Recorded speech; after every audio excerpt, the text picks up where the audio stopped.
Tervisetasku on tulnud Merivälja Südamekodusse, kus Eesti Hoolekandeasutuste Liidu eestvedamisel toimus 25. septembril 9. hooldustöötajate kutsevõistlused. Täna on osalejaid 19 tiimi, mis on läbi aegade meie 9 aasta jooksul nagu kõige rohke arvulisem võistlejate arv üldse.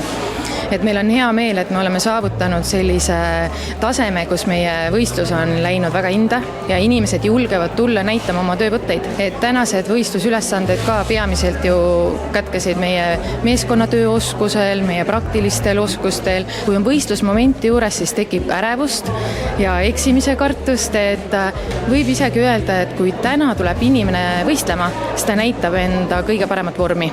Uurisime osalejatelt, et kuidas siis võistlustules päriselt oli.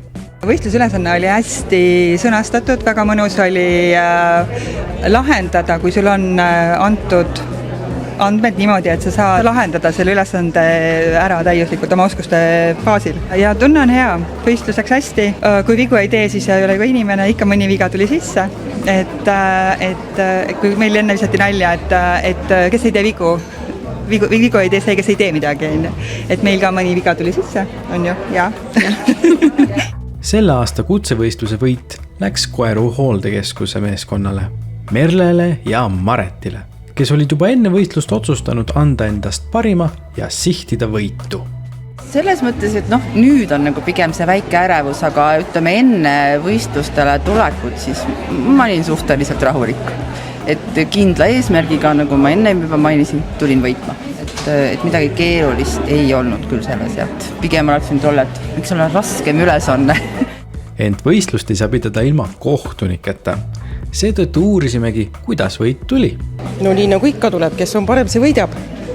Aga tegelikult on kõik võitjad. Ja sellepärast, et nad saavad siit ikka päris eluaegse kogemuse endale ja see ei ole mitte negatiivne. Tegelikult oli üsna tasavägine, et ikkagi mõned üksikud punktid olid vahet, et hästi-hästi tasavägine võistlus oli siiski. Tahtsime teada, mida võistlejad ise arvavad. Kas sellist üritust on üldse tarvis? Selline võistlus annab nii hooldustöötajatele kui ka kogu Eesti rahvale seda näitamist, et mida see töö tegelikult tähendab ja kui häid töötajaid meil tegelikult on, et jääks selline halb arvamus ära. Et me ju tõesti kõik pingutame selle nimel, et inimestel oleks hea ja ma leian, et neid peakski olema neid võistlusi ja osavõtjaid peaks veel rohkem olema, et me teame, kui palju ju tegelikult Eestis hooldekodusid. See on väljakutse, et tulla nagu oma meeskonnaga välja või tunda ennast oma meeskonnas valituna juba on väga suur asi ja tulla välja esindama ja kohata oma eriala parimaid, siis on ju väga hea. Võistlejate seas on peamiselt hooldekodude esindajad, kuid kaasa lõid ka koduhoolduse töötajad.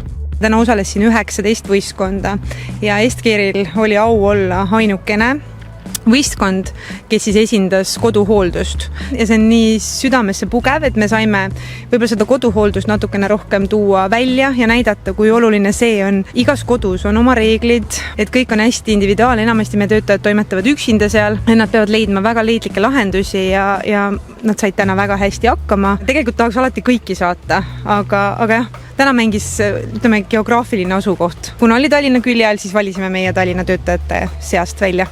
Võistluste üks põhiline tagasiside käis abivahendite kasutamise kohta, nagu näiteks käimisraam ja hooldusvoodi. Abivahendite kasutamine on tegelikult väga lihtne ja see aitab ka hooldustöös väga palju niimoodi kaasa, et nii kliendile kui ka töötajale on see turvalisem. Ja mina soovitan kõigile, kui on olemas, kasutage abivahendeid, et see teeb teie töö lihtsamaks. Nii nagu ma ka ennem ütlesin, siis me toimetame kõigis kodudes vastavalt nendele vahenditele, mis on seal võimalik. Tihti on tõesti ruumipuudus, et sinna ka hooldusvoodi panemine on väga raske. Selles mõttes me võime sinna kodus esmasele kodukülastusel minna ja teha öelda, et see hooldusvoodi on vajalik. Peame silmas seda, et meie enda töötajal oleks seal ergonoomiline toimetada. Aga tegelikult sinna ei mahu, sest see voodi on 2 meetrit pikk, aga seal on võib-olla ainult 1,60 selline kušett. Ehk siis me peame tegelikult ka austama seda, millises tingimustes see eakas elab. Me kohaneme ja leiame ka leidlikke vahendeid ja võimalusi vastavalt selle kodu arvestades. Kuigi osalejaid oli see aasta palju, on siiski üks painavam mure valdkonnas, nimelt hooldustöötajate puudus. kuna ma ise olen ühe maja juhataja, siis ma võin öelda küll, et meil jääb järjest vähemaks inimesi, kes tahaksid tulla hooldustööd tegema. Aga veel kord, kuna selline võistlus, mis näitab kvaliteeti, näitab tahet ja ennast julgen näidata, et ma teen seda tööd, see toob kindlasti ka noori meile töömaale. Ja võib-olla, kui me saame varemas east juba gümnaasiumis rääkida noortele, et see on ka üks koht, kus on võimalik ennast teostada, karjääri teha, ennast näidata, siis tulevikus võiks paraneda. No ainukene asi, millega neid juurde saab, on see, et me peame tegema positiivset reklaami, mitte seda antireklaami, mis igal esmaspäeval televisioonis on. Midagi teha ei ole. Positiivne asi peab ka müüma hakkama lõppude lõpuks. Rõõmustav on, et üritus kogub iga aastaga üha rohkem populaarsust ja huvi tunnevad selle vastu juba ka teiste valdkondade esindajad. Meil on tänaseks päris palju koostööpartnereid, kes toetavad meid, sest ühe võistluse korraldamine on kulukas. Sinna on inimressurssi palju vaja, kes võistlevad, kes on kohtunikud, korraldajad ise. Täna siis korraldasid meil Järve ja Merivälja Südamekodu koos, kuna Järve eelmine aasta võitis. Aga nüüd osalejate grupp just nimelt selle võistkonna toetamiseks on väga-väga kasvanud ja see on nii tore.